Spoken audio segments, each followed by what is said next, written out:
औज़ुबिल्लाहिमिनश्शैतानिर्रजीम बिस्मिल्लाहिर्रहमानिर्रहीम। अस्सलामुअलैकुम dear friends, मैं उम्मीद करता हूँ कि आप सब खैरियत से होंगे और अपने CSS की तैयारी कर रहे होंगे। आज जो हमने टॉपिक ऑफ डिस्कशन सेलेक्ट किया है वो है Pakistan great brain drain, a nation exporting its future. ये टॉपिक इसलिए सेलेक्ट किया गया है क्योंकि पिछले कुछ दिनों में हमने देखा है कि ब्रेन ड्रेन की बातें हो रही थी। ब्रेन ड्रेन कैसे नुकसानदेह है पाकिस्तान के लिए और ये फ्यूचर हम कैसे एक्सपोर्ट कर रहे हैं, इसी को मद्देनज़र रखते हुए हम इंशाल्लाह डिस्कस करेंगे आज के लेक्चर में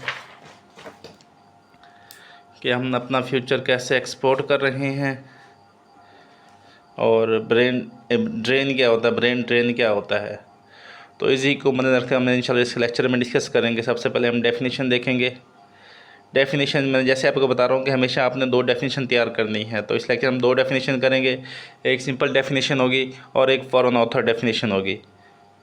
उसके बाद हम डिस्कस करेंगे major causes behind brain drain in Pakistan. Major causes क्या हैं, ठीक है। उसके बाद हम देखेंगे कि इम्पैक्ट्स क्या आ रहे हैं। मेजर काजेज़ के बाद हम डिस्कस करेंगे major impacts of brain drain on Pakistan. उसके बाद हम डिस्कस करेंगे कुछ डिस्कस करेंगे पॉजिटिव यानी क्रिटिकल एनालिसिस। हम लेंगे कुछ ऊपर वाले नेगेटिव होंगे और हम देखेंगे पॉजिटिव ही कुछ इम्पैक्ट्स हो रहे हैं। पॉजिटिव इम्पैक्ट्स क्या हो रहे हैं ब्रेन ड्रेन के, ठीक है। तो पहले हमने काजेज डिस्कस कर लें, इम्पैक्ट्स हो गया, क्रिटिकल एनालिसिस हो जाएगा। उसके बाद हम डिस्कस करेंगे वे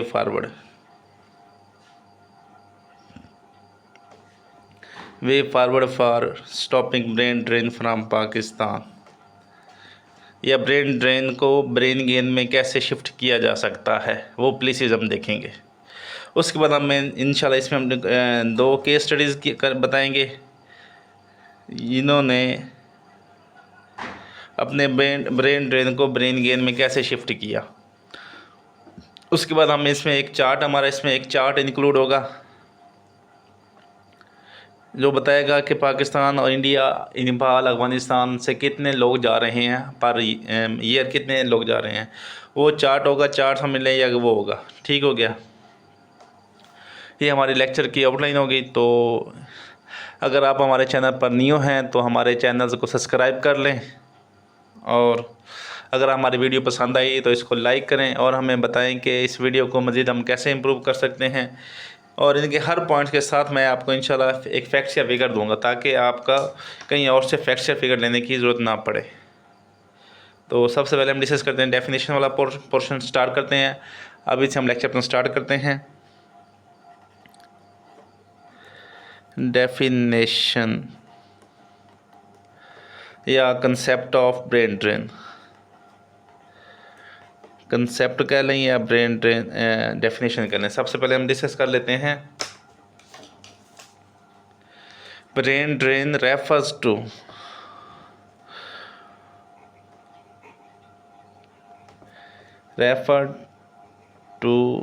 the migration of educated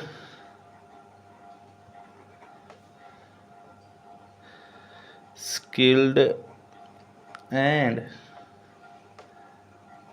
talented individuals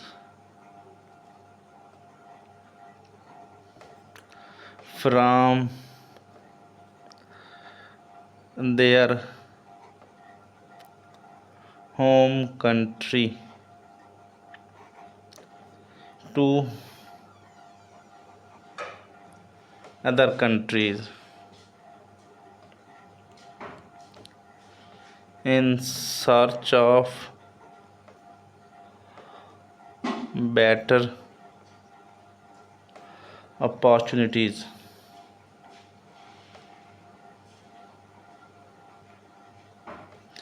higher income,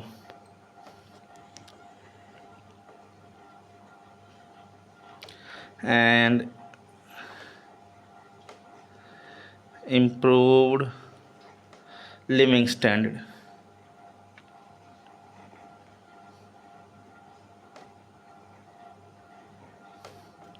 ये तो हो गई simple definition of brain drain. और इसमें आपको इसका कंसेप्ट समझ आ गया होगा। तो इसमें माइग्रेशन होती है, बेसिकली माइग्रेशन का प्रोसेस है, और जिसमें educated skilled and talented individuals from their home country, अपनी मुल्क से दूसरे मुल्क जाते हैं। किसकी सर्च के लिए? उनका मोटिव क्या होता है? Better opportunities, higher income and improved living standards. ठीक हो गया। ये हो गया, क्या कहते हैं कि कंसेप्ट भी हो गया और सिंपल डेफिनेशन भी हो गई। अभी हम दूसरे इसका वो करते हैं कि फॉरेन ऑथर डेफिनेशन करते हैं। वो है Harry Johnson.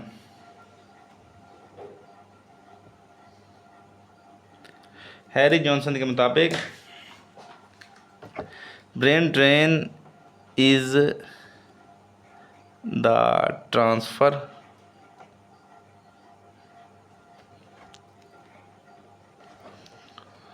Of human capital, यानी ह्यूमन कैपिटल होता है जो बंदा बराबर स्किल्ड होता है। Human capital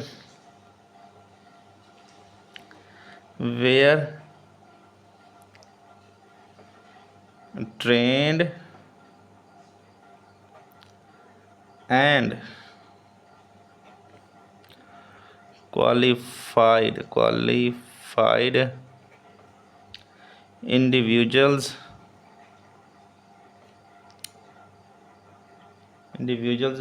leave their country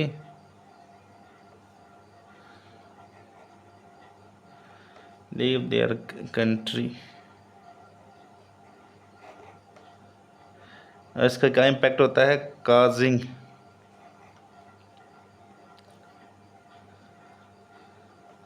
A loss of skills and knowledge.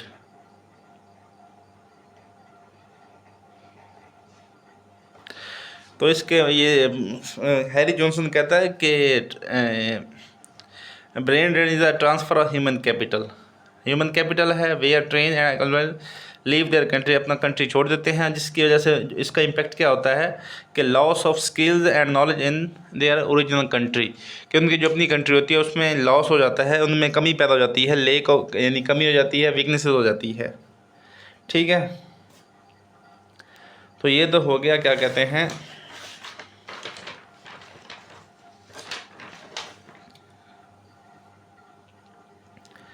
क्या कहते हैं कि 2 डेफिनेशन हो गई। अभी हम डिस्कस कर लेते हैं जो चार्ट का था या आपको डाटा का था।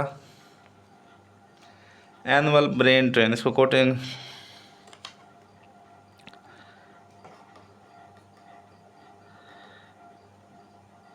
एनुअल ब्रेन ड्रेन एंड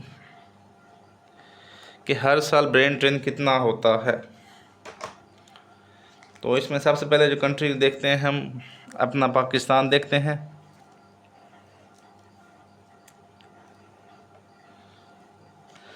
ये चार्ट्स ये वो समझ लें, कंट्री एंड नंबर्स पर ईयर्स। तो इसको कर लेते हैं सीरियल नंबर। सबसे पहले नंबर पे है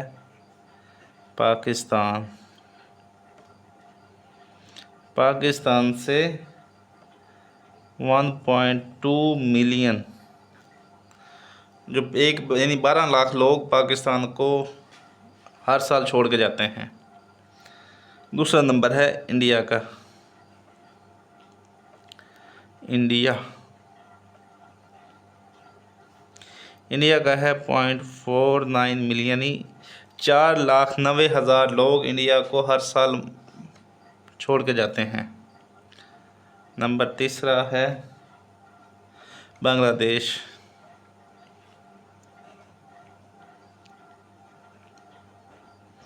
बांग्लादेश की क्या सिचुएशन है कि मिलियन के 4 लाख हर साल बांग्लादेश को बंदे माइग्रेट होते हैं, यानी ब्रेन ड्रेन का नुकसान होता है। उसके बाद देखते हैं श्रीलंका।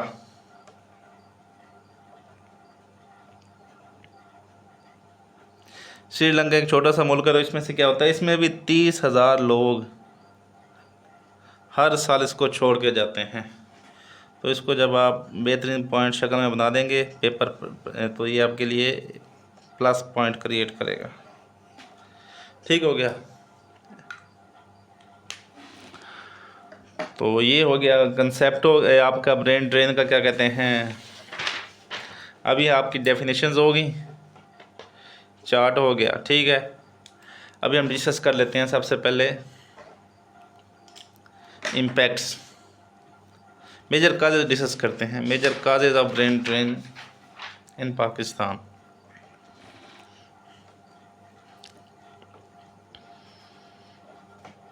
मेजर काजेज क्या हैं?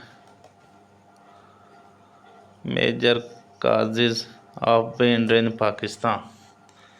पाकिस्तान में सबसे जो पहली मेज वजह है वो है economic instability in Pakistan. Economic instability in Pakistan.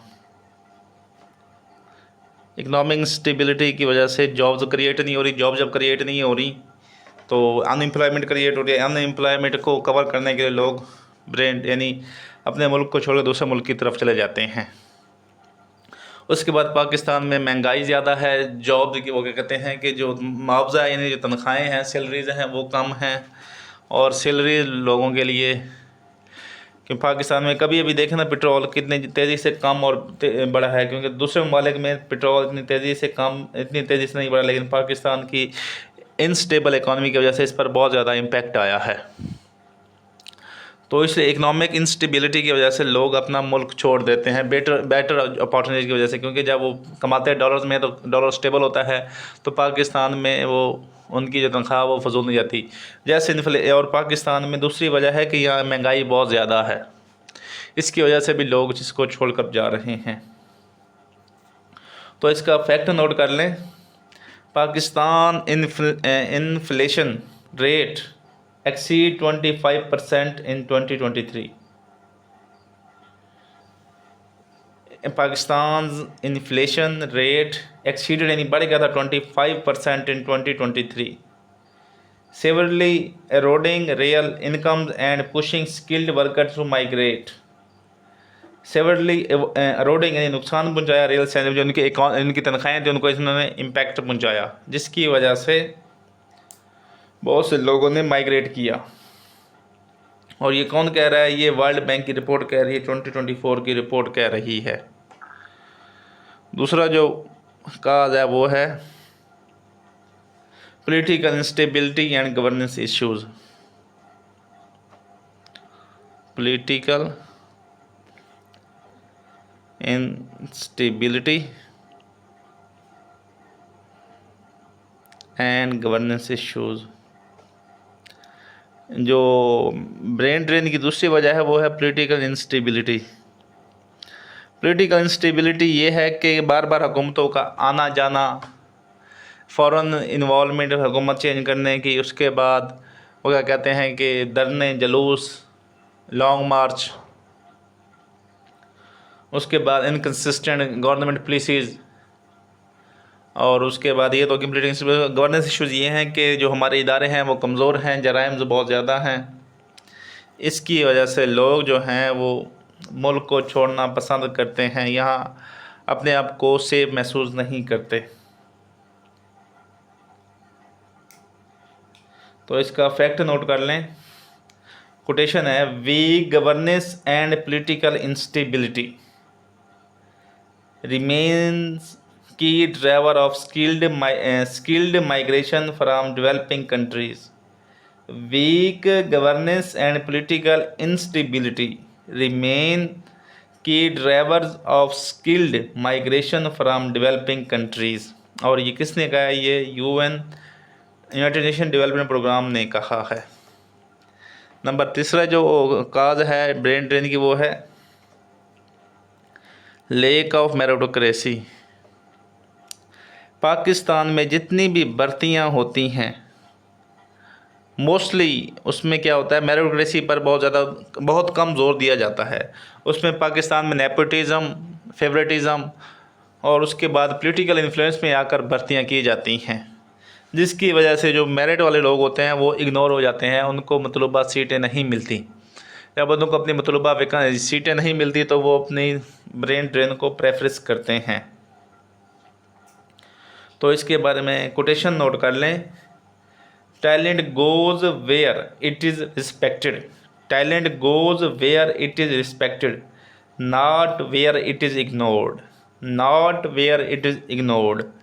और ये किसने कहा है? ये एनोनिमस ने कहा है। इसका कोई प्रॉपर बंदा नहीं है जिसने कहा हो, लेकिन इसको कैसे एनोनिमस कह सकते हैं। चौथी जो वजह है वो है power research and development, power research and innovation ecosystem, innovation ecosystem. Pakistan में प्रॉपर क्या कहते हैं कि R&D पे बहुत कम पैसा इन्वेस्ट किया जाता है। उसके बाद यहाँ पोवर रिसर्च होती है। सबसे जो सबसे बेकार रिसर्च समझी जाती है, रिसर्च पेपर समझे जाते हैं, वो पाकिस्तान के समझे जाते हैं, क्योंकि यहाँ वो इतने ज़्यादा मेहनत नहीं करते। उसके बाद यहाँ इनोवेशन का कंसेप्ट नहीं है। वो लोग कहते हैं जैसा चल रहा है उसको कॉपी पेस्ट करते जाएं, जैसी तकनीक चल रही है उसमें अगर कोई तब्दीली करने की कोशिश करता है तो उसको वो कहते हैं कि तुम बड़ा सियाना है, या आपको तेन ज़्यादा पता है, मुझसे तो ज़्यादा जानता है। इस तरह की उनको बातें सुननी पड़ती हैं। और उसके अलावा पाकिस्तान एक क्या कहते हैं वीक इकॉनमी है, तो ये अपने लिए बहुत ज़्यादा वो कहते हैं कि इनोवेशन पर इन्वेस्ट नहीं कर सकती, क्योंकि इनोवेशन तो होती है कि अगर आप 100 दफ़ा ट्राई करें तो फिर जाकर उसमें से रिजल्ट निकलता है। लेकिन पाकिस्तान क्योंकि वीक इकॉनमी है इसलिए इतनी ज़्यादा वो चांसेस पर इन्वेस्ट नहीं कर सकती। तो इसके बारे में फैक्ट नोट कर लें। पाकिस्तान स्पेंड्स लेस देन 0.3%, मतलब 0.3% of GDP on or research and development, far below global average. Pakistan spends less than 0.3% of GDP on research and development, far below, जो बहुत कम है ग्लोबल एवरेजेस। और ये किसने कहा है? यूनेस्को ने कहा है। उसके बाद नंबर जो 5 जो वजह है वो है security and social challenges.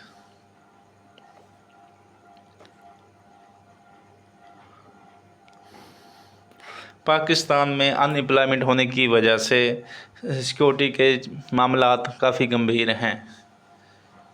Pakistan में जराइम बहुत ज़्यादा हैं, दहशतगर्दी बहुत ज़्यादा है। उसके बाद रेडिकलाइजेशन होती है। मदरसा जो मोस्टली जो बच्चे होते हैं उनको रेडिकलाइज किया गया होता है, यानी इंतहा पसंदी। तो ये इनकी जो मेन वजूहत वो क्या हैं? अनएम्प्लॉयमेंट है। तो ऐसे माहौल में कोई भी रहना पसंद नहीं करता। उस बस सोशल चैलेंजेस है कि यहाँ अमीर गरीब का फ़र्क है। उसके बाद नस्ल परस्ती है, तो हम इस तरह नस्ल परस्ती है, लैंग्वेजिज़म है, इस तरह के चैलेंजेस हैं, सोशल चैलेंजेस हैं। इसलिए भी लोग यहाँ रहना पसंद नहीं करते। और जो टैलेंटेड लोग होते हैं, जहाँ उनको रिस्पेक्ट की जाती है, वहाँ मूव होना पसंद करते हैं। इसका फैक्ट नोट कर लें। Doctors and engineer female professional, doctors and female professional from Pakistan increasingly, यानी बहुत ज़्यादा, migrate to safer countries like Canada and Germany. Doctors and female professionals from Pakistan increasingly migrate to safer countries like Canada and Germany. तो ये कौन कह रहा है? ये किसका फैक्ट है? ये है ग्लोबल माइग्रेशन रिव्यूज़ 2025 की रिपोर्ट है। ग्लोबल माइग्रेशन रिव्यूज़ 2025 की रिपोर्ट। नंबर 6 जो पॉइंट है वो है बेटर अपॉर्चुनिटीज़। बेटर अपॉर्चुनिटीज़, और सबसे आखिर पे वजह है वो है बेटर अपॉर्चुनिटीज़ के लिए। पाकिस्तान क्योंकि गरीब मुल्क है तो यहाँ प्रॉपर आपको तनख्वाहें नहीं मिलती। अगर अब सरकारी भी हैं तो उसमें से वो कहता है कि एक रिपोर्ट आई थी कि सबसे जो कम तनख्वाह देने वाले ममालिक में पाकिस्तान ने टॉप किया हुआ था, यानी टॉप पे था पाकिस्तान। तो इसलिए ये अवाम बेहतर अपॉर्चुनिटीज़ के लिए पाकिस्तान से मूव हो जाती, माइग्रेट कर जाती है, ताकि वहाँ उनको बेहतर फैसिलिटीज़ अपॉर्चुनिटीज़ मिलेंगी, या उनको अच्छी तनख्वाहें मिलेंगी, अच्छा लिविंग स्टैंडर्ड मिलेगा, उसके बाद उनको प्रमोट किया जाएगा, मेरिट पे भर्ती होंगे। इन चीज़ों को मद्देनज़र से लोग यहाँ से माइग्रेट करते हैं। इसका फैक्ट नोट कर लें।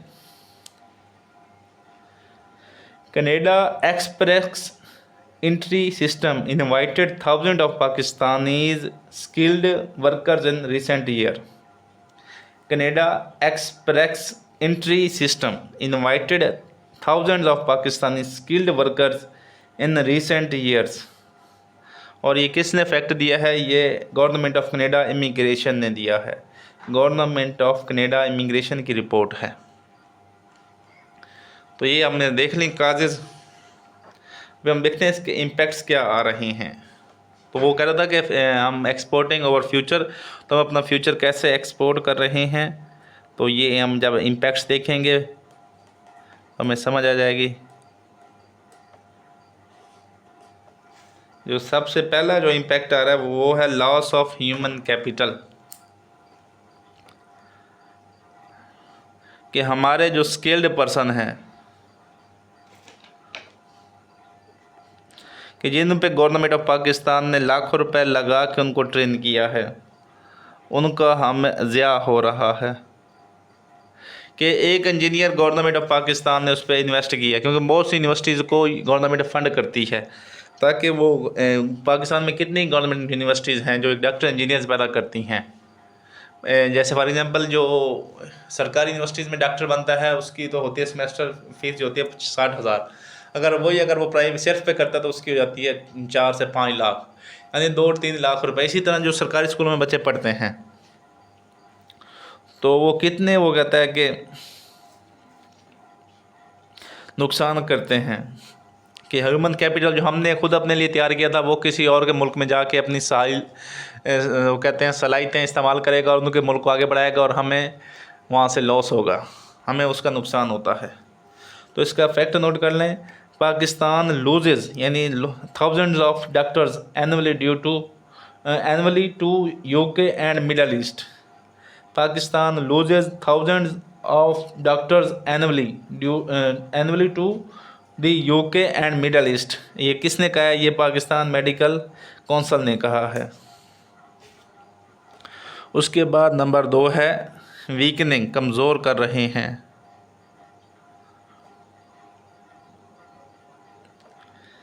वीकनिंग ऑफ स्टेट की इंस्टीट्यूशंस।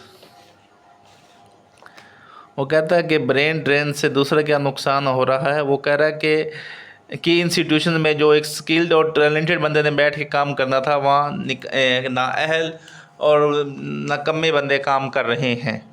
यानी जो एक बंदे ने जो परफेक्ट बंदा था उस काम के लिए, वो तो मूव ऑन हो गया बाहर, तो उसकी जगह वो कहते हैं उसकी जगह को पूरी करने के लिए एक निकम्मा आदमी आके बैठेगा, ना अहल बंदा आके बैठेगा।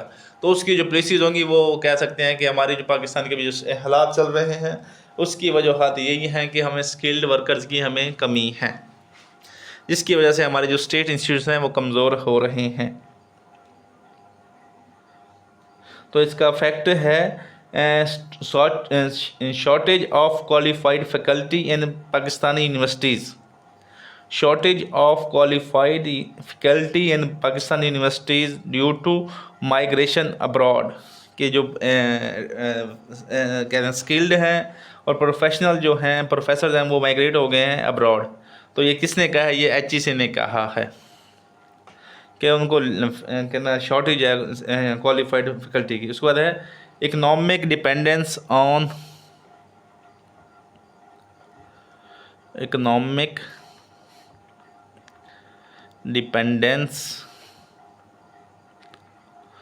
रेमिटेंसेस उसके बाद क्या कहते हैं दूसरा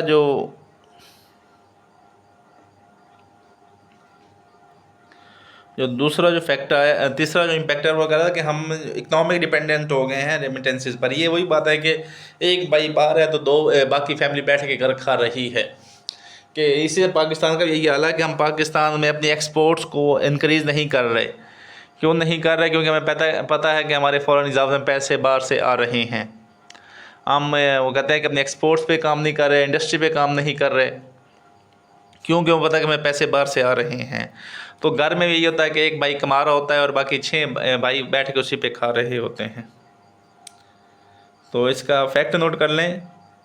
remittances to Pakistan reached over $35 billion in 2025. Remittances to Pakistan reached over 35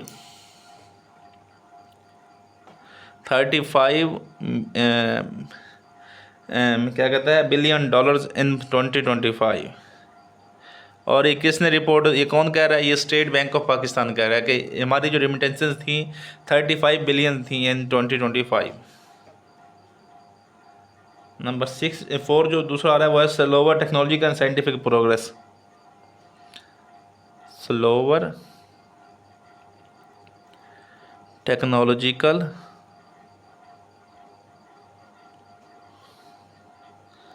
and scientific progress. वो कहता है कि जब एक स्किल्ड, वो जैसे ऊपर यूनिवर्सिटी ने कहा है कि हमारे जो हैं वो शॉर्टेज है। जब वो कहता है कि जब हमारे पास स्किल्ड प्रोफेशनल ही नहीं होंगे तो R&D कौन करेगा? जब R&D नहीं होगी तो हमारी टेक्नोलॉजी होगी वो स्लो होगी। और साइंटिफिक प्रोग्रेस यानी अगर हमें कोई चीज़ बनाना चाहते हैं तो उसके लिए हमें वो काफ़ी अर्सा लगेगा, क्योंकि हमें कॉपी पेस्ट करना पड़ेगा। साइंटिफिक अप्रोच के लिए आपको पता है कि अमेरिका लीड क्यों कर रहा है टेक्नोलॉजी में और साइंटिफिक प्रोग्रेस में? क्योंकि वो बंदों को अट्रैक्ट करता है, वो बाहर से बंदों को हायर करता है, जो ब्रेन होते हैं, जो बेस्ट ब्रेन होते हैं उनको हायर करता है अपने मुल्क के लिए। तो पाकिस्तान में तो वो बंदे जाने के लिए तैयार है, तो इसलिए वो हम पाकिस्तानी पीछे हैं टेक्नोलॉजी में और साइंटिफिक प्रोग्रेस में। तो इसका फैक्ट नोट कर लें।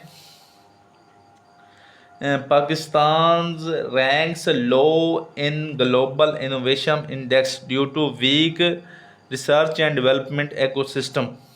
Pakistan ranks low in Global Innovation Index due to weak research and development ecosystem. Number 5 जो है वो है सोशल इम्बैलेंस।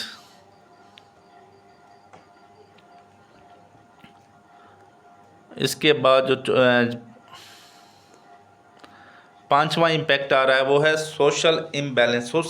सोशल इम्बैलेंस कैसे क्रिएट हो रहा है कि जो पढ़े लिखे लोग हैं और जो एलीट हैं वो तो माइग्रेट कर रहे हैं बाहर, और जो पाकिस्तान में रह गए हैं ये यानी जो निकम्मे हैं, जो निकम्मे हैं या जो इस काबिल नहीं है कि बाहर जा सकें, तो वो जब वो बाहर से आते हैं तो वो अपनी लेटेस्ट टेक्नोलॉजी लेके आते हैं, अपने वो घर को बेहतर बना रहे हैं। तो इस तरह वो एक सोशल इम्बैलेंस क्रिएट हो रहा है कि जो अमीर है वो अमीर तर होता जा रहा है, यानी जो गरीब है वो गरीब तर होता जा रहा है। तो जिसकी वजह से सोशल इम्बैलेंस क्रिएट हो रहा है। भाई एक अमीर का बच्चा, उसने बच्चे को पढ़ाया छढ़ाया, अच्छी प्राइवेट स्कूल में पढ़ाया, उसके उसने अच्छा उसको यूनिवर्सिटी में पढ़ाया, उसके बाद उसको बाहर माइग्रेट करवा दिया, तो वहाँ से अच्छे पैसे कमा के पाकिस्तान भेजेगा। और जो गरीब का बच्चा है वो सरकारी स्कूल में पढ़ा, सरकारी के बाद किसी यहाँ प्राइवेट लग गया इंडस्ट्री में या फैक्ट्री में, तो उसकी तनख्वाह और जो बाहर बैठा उसकी तनख्वाह में फ़र्क हो, जिसकी वजह से वो जो गरीब का बच्चा वो कहते हैं कि वो बड़ी मुश्किल से गुजारा कर रहा होगा, लेकिन जो बाहर बैठा जो है अमीर का बच्चा तो वो उसके पैसे भेज रहा होगा, वो मकान वगैरह अपने बना रहा होगा, अपनी ज़मीनें वगैरह बना रहा होगा। तो जिसकी वजह से सोशल बैलेंस क्रिएट हो रहा है। तो इसका फैक्ट नोट कर लें। Rural urban and class disparities, rural urban and class disparities increase as educated elites migrate abroad. Educated elite migrates abroad, और ये कौन कह रहा है? यूनाइटेड नेशन डेवलपमेंट प्रोग्राम कह रहा है फैक्ट। नंबर 5 है, नंबर 6 जो इम्पैक्ट है वो है लीडरशिप वैक्यूम। लीडरशिप वैक्यूम इसलिए हो रहा है क्योंकि जब हमारे पास वो कहते हैं टैलेंटेड लोग ही नहीं होंगे, जिनको देख के नौजवान नस्ल ने अपने आइडल्स बनाने थे वही हमारे पास नहीं होंगे, तो हम किस तरह वो कहते हैं कि अपनी कौम को आगे लेकर चलेंगे। तो अगर हमारे पास वो कहते हैं फॉर एग्जाम्पल एक बच्चा पैदा होता है, वो कहता है कि मैं डॉक्टर अब्दुल कदीर खान बनूंगा, मैं कायद आज़म बनूंगा, तो लेकिन अब उसको अपनी ज़िंदगी में उसको मेंटोर ही कोई नहीं मिलेगा, सारे जो होंगे ना निकम्मे और नाहल लोग मिलेंगे, वो कहते हैं कि ज़बरदस्ती अपनी सीट को चिमने होंगे, या वो कहते हैं कि बंदों को डरा धमका के लीड कर रहे होंगे, तो बंदे कहाँ से वो सीखेंगे। तो इसलिए वो लीडरशिप का वैक्यूम क्रिएट करेंगे। तो इसलिए वो कहते हैं कि तो आने वाली, पहले तो अभी कर रहे हैं, फिर आने वाली नस्ल के लिए भी क्रिएट करेंगे ये वैक्यूम। जो आने वाली नस्ल है वो किसको देख के अपने आप को वो कहते हैं उसके मुताबिक अपने आप को शिफ्ट करेगी। तो ये लीडरशिप वैक्यूम पैदा कर रही हैं। तो इसके बारे में एक कोटेशन नोट कर लें, a nation strength lies in its people, a nation strength lies in its people, losing them means losing its future. ये वही बात है, एक्सपोर्टिंग फ्यूचर की बात आ गई। कोफी अनान की कोटेशन को उसने चेंज किया हुआ था क्वेश्चन में, a nation strength lies in its people, a nation strength lies in its people, losing them means its future, losing them means losing its future.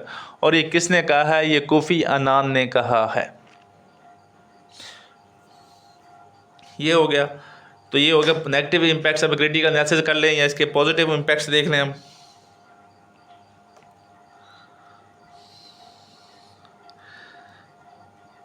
Critical analysis कर समझ लें इसको।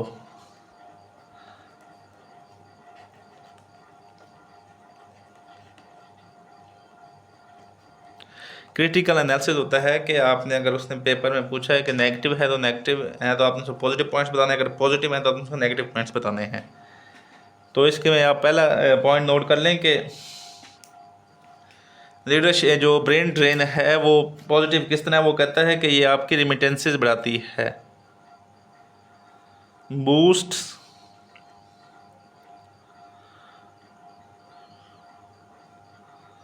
इन स्टेट रेमिटेंसेस बढ़ाते हैं। रेमिटेंसेस से क्या होता है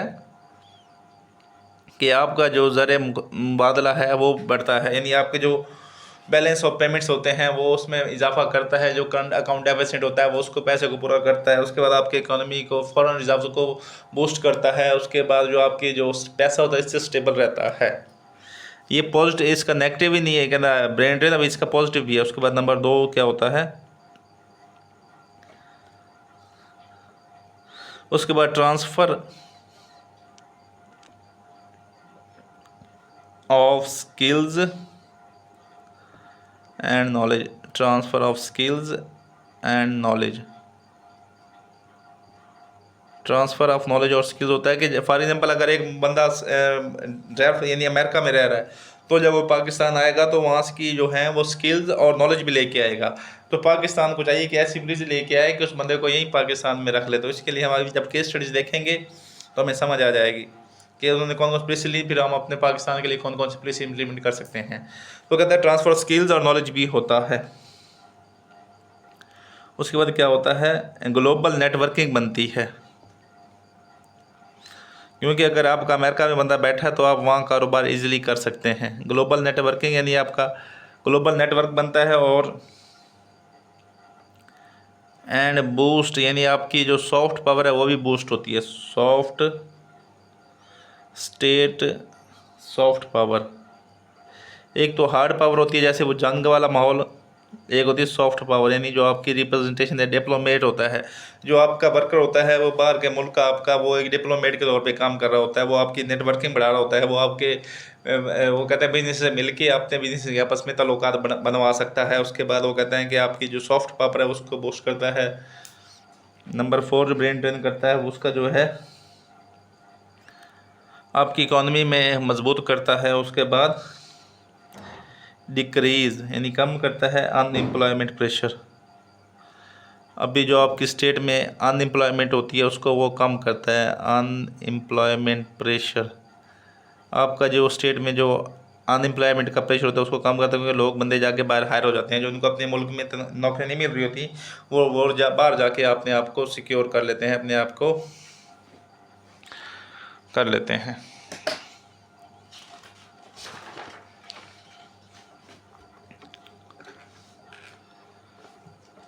ये हो गया उसका क्रिटिकल एनालिसिस हो गया। अभी हम देखते हैं केस स्टडीज़, किन किन ममालिक ने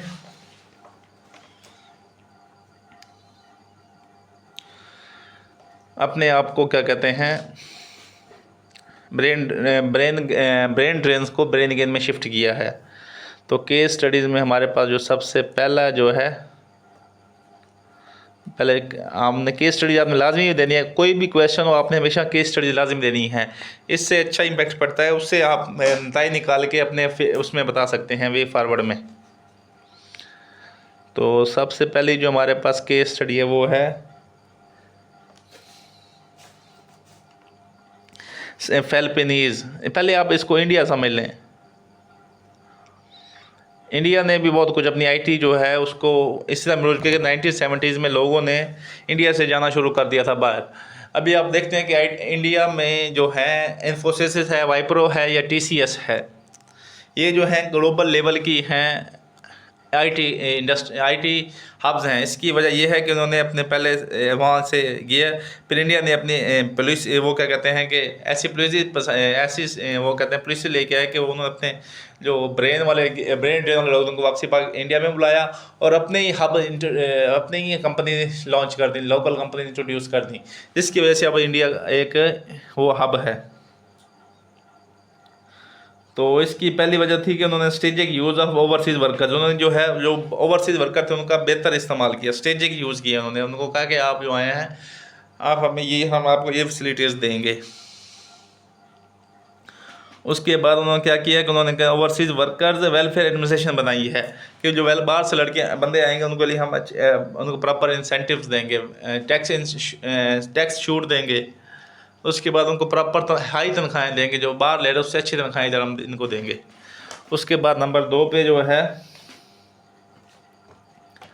वो है चाइना। चाइना भी शुरू में क्या था, उनको भी ब्रेन ड्रेन का मसला था, लेकिन उन्होंने वापसी उनको बुला कर हाई इंडस्ट्रियलाइजेशन की, तो जिसकी वजह से उनके पास इंडस्ट्रियलाइजेशन लोकल बनी और उन्होंने बंदे वापसी बुलाए उनको, तो उसकी वजह से वो R&D में और इंडस्ट्रियलाइजेशन में सबसे बूस्ट कर गए। तो इनसे हमें क्या सबक सीखना चाहिए, तो उसके लिए हम वे फॉरवर्ड की बात करते हैं कि हमें पाकिस्तान को कौन कौन सी पॉलिसीज़ पे अमल करना चाहिए।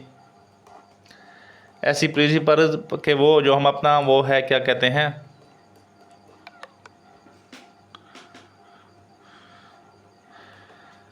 ब्रेन ड्रेन जो कर रहे हैं या हम अपना फ्यूचर एक्सपोर्ट कर रहे हैं उसको हम अपने लिए कैसे इस्तेमाल कर सकें। ब्रेन ड्रेन को ब्रेन गेन में शिफ्ट कर सकें या अपने जो फ्यूचर में एक्सपोर्ट करें उसको हम बचा सकें।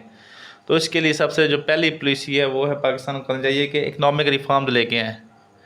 इकनॉमिक रिफॉर्म ऐसे लेके आएँ कि हम पाकिस्तान में इकनॉमिक स्टेबिलिटी हो और प्रॉपर जॉब्स क्रिएट हो सकें। जब आपकी इकनॉमी स्टेबल होगी तो आप प्रॉपर जॉब्स क्रिएट कर सकें। जब प्रॉपर जॉब्स होंगी तो फिर आवाम बाहर नहीं जाएगी। कौन चाहता है कि हम अपने माँ बाप को छोड़ के जाएं, जो अपने देश को छोड़ के जाएं, लेकिन वो कहता है कि कुछ ऐसे असरात होते हैं कि जैसे लोग छोड़ के जाते हैं। तो इसके लिए सबसे पहले हमें इकनॉमिक स्टेबिलिटी लेके आनी चाहिए। इसके लिए हमें इंडस्ट्रियलाइजेशन और वो करनी चाहिए। नंबर 2 जो स्टेप है वो है प्रमोट मेरिटोक्रेसी, और दूसरा मेन स्टेप है वो है प्रमोट मेरिटोक्रेसी। पाकिस्तान में जो सबसे जो दूसरा बड़ा इशू है वो है मेरिटोक्रेसी की कमी। तो पाकिस्तान को चाहिए कि ट्रांसपेरेंट जॉब जो है रिक्रूटमेंट हो और मेरिट पे लोग हैं। नेपोटिज़म हो गई, करप्शन हो गई, फेवरेटिज़म हो गई, पॉलिटिकल इन्फ्लुएंस के अंदर आगे लोग भर्ती होते हैं, उनकी अपनी सीटें होती हैं, वो सारा कोटा ख़त्म करना चाहिए और हमें मेरिटोक्रेसी को प्रमोट करना चाहिए। जब मेरिट पे लोग आएंगे तो इससे हमारी इकॉनमी बेहतर होगी, हमारा सोशल इम्बैलेंस भी होगा, सोशल बैलेंस भी होगा और वो कहता है कि हमारा मुल्क भी तरक्की करेगा, और जो R&D में ज़्यादा पैसा जाता है, जो हमारा करप्शन होती है, फजूल पैसा ज़ाया होता है, वो भी बचेगा। तो इसलिए हमें मेरिटोक्रेसी को प्रमोट करना चाहिए। नंबर तीसरा जो है वो है boost investment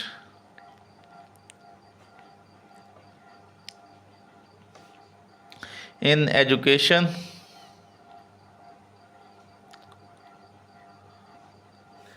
and research and development, R&D।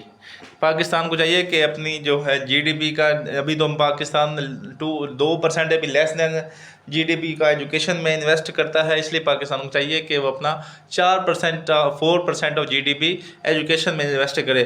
और अभी जो 0.3% R&D में इन्वेस्ट करता है, उसको चाहिए कि ये बढ़ाकर 1% यानी 2% तक लेके जाए। इससे क्या होगा, इससे आपकी जो है उनको अच्छा इन्वायरमेंट मिलेगा, आपको अच्छी एजुकेशन मिलेगी, बच्चों का अच्छा फ्यूचर रहेगा, तो कौन बंदा अपने छोड़ के जाएगा। और जब उनको R&D में के लिए बजट मिलेगा तो बाहर क्यों जाएंगे। जो स्किल्ड वर्कर्स हैं या स्किल्ड प्रोफेशनल्स हैं या प्रोफेसर्स हैं, वो बाहर क्यों जाएंगे R&D के लिए, जब उनको यहाँ सब कुछ मिलेगा। नंबर 4 जो स्टेप है वो है इंश्योर पॉलिटिकल स्टेबिलिटी। उसके बाद जो चौथा स्टेप है वो पाकिस्तान का वो पॉलिटिकल स्टेबिलिटी को इंश्योर करे। जो धरने होते हैं या लॉन्ग मार्चेस होते हैं, जिसकी वजह से हमारी जो इंडस्ट्रीज बंद होती हैं, जिसकी वजह से फॉरेन इन्वेस्टर नहीं आते, तो इनको इंश्योर पॉलिटिकल स्टेबिलिटी को इंश्योर करना चाहिए। उसके बाद इन गुड गवर्नेंस, और गुड गवर्नेंस पर इंश्योर करे कि करप्शन को कम करे। उसके बाद कम्पिटेंट लोग को हायर करे।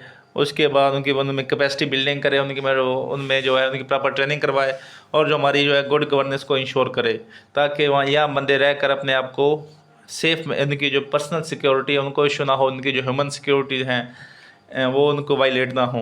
उसके बाद इनकी जब गुड गवर्नेंस होगी तो इसकी वजह से क्राइम्स नहीं होंगे, दहशतगर्दी नहीं होगी, रेडिकलाइजेशन नहीं होगी, उसके बाद एक्सट्रीमिज़म नहीं होगा। तो इन चीज़ों को इंश्योर करना चाहिए। नंबर 5 पे क्या है, प्रमोट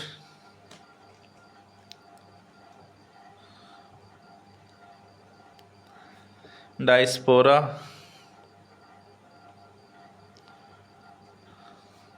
इंगेजमेंट पॉलिसी।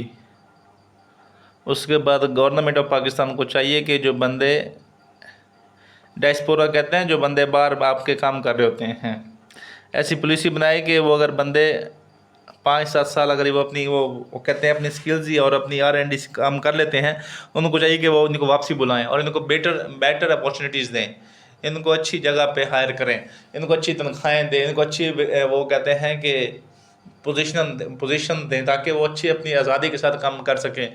क्योंकि डॉक्टर अब्दुल कदीर खान ने जब भी एटॉमिक एनर्जी में आए थे, उन्होंने कहा था कि मैं अपनी मर्ज़ी के मुताबिक काम करूंगा, मुझे बजट की कमी नहीं होगी, बजट की कमी का सामना नहीं करना पड़ेगा, और मैं जो चाहूँगा करूँगा, मुझे किसी की वो नहीं। इसलिए पाकिस्तान में जो वापसी आएगा उनको भी वो कहते हैं कि आपको बजट की हम कमी देगा, आप हमारे मुल्क के लिए काम करें। तो इसके लिए एंगेजमेंट पॉलिसी बनाना चाहिए। उसके बाद नंबर 6 जो है 6 स्टेप है वो है इंसेंटिवाइज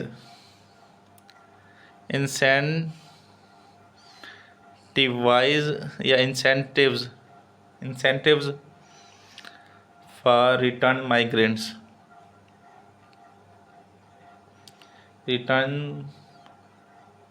माइग्रेशन है, जो बाहर से आने वाले लोग हैं उनको कुछ इंसेंटिव्स देंगे, उनको कहें कि हम आपकी तनख्वाह पे कुछ टैक्स नहीं लेंगे, इतने साल हम आपकी तनख्वाह पे टैक्स नहीं लेंगे, जैसे हम उनकी तनख्वाहों पे कोई टैक्स नहीं लेंगे। उसके बाद हम आपको अच्छा घर देंगे, आपको गवर्नमेंट ऑफ पाकिस्तान की वजह से ये सब्सिडीज़ मिलेंगी या ये आपको सिक्योरिटीज़ मिलेंगी। तो इनको चाहिए अगर कोई बाहर से आता है तो उनको प्रॉपर फैसिलिटेट करें, ना कि वो हर 6 महीने बाद फिर छोड़ के चला जाए। तो ये थी हमारी कुछ recommendation Pakistan state government of Pakistan के लिए, ताकि वो जो हमारा ब्रेन ड्रेन है, जो हम अपना फ्यूचर एक्सपोर्ट कर रहे हैं, उसको हम रोक सकते हैं। तो मैं उम्मीद करता हूँ कि आपको हमारी वीडियो पसंद आई होगी। अगर पसंद आई है तो हमारी वीडियो को लाइक करें और अपने दोस्तों के साथ शेयर करें जो इस टॉपिक को तैयार कर रहे हैं। वीडियो देखने के लिए शुक्रिया, वस्सलाम।